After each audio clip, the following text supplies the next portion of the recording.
Hi everyone.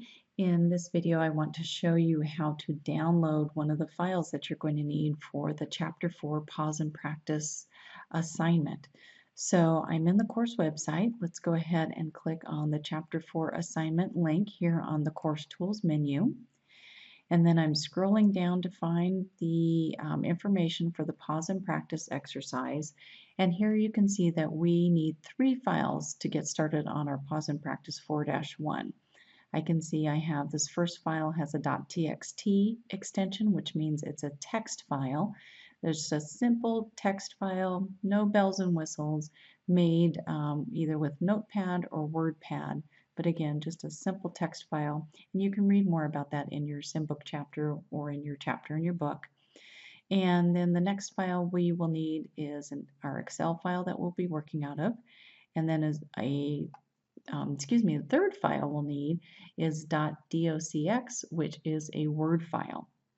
So basically, in the first part of this chapter, you're going to get started in this Excel file, and then you're going to learn how to bring information in from other files. So this text file acts a little differently. So when you're downloading the file, instead of just clicking on it as you usually would, you can see if I do that, it opens it up into a browser and I see all the information, but we really do have to save the file to your computer. So instead, go ahead and right click on the link for the text file, and you will, in your shortcut menu, you should see something that says save link as, save target as. It will vary depending on what browser window, what browser you're using. In this case, I'm using the Chrome browser, so that's why I'm getting the save link as. If you're using a different browser, it might show a little differently, but basically you want to find the save as item in your shortcut menu.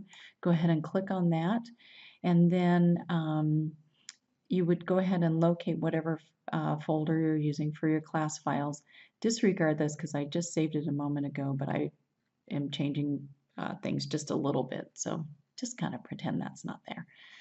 So here I would have located the folder again, and then go ahead and just click on the Save button, and it saved it for us. Okay, and then you can go ahead and download each one of these as you have been doing in the past, or you can also right click on them as well, whichever method you find works best. So the one that's a little different is the text file here. You do need to right click on it and do a save link as or a save target as to make sure it's getting saved to your computer, and then you'll be ready to go ahead and get started on the Pause and Practice 4-1, which starts on page 193. So I hope this is helpful. Let me know if you have any questions. Certainly you can email me through the course website. Okay, take care.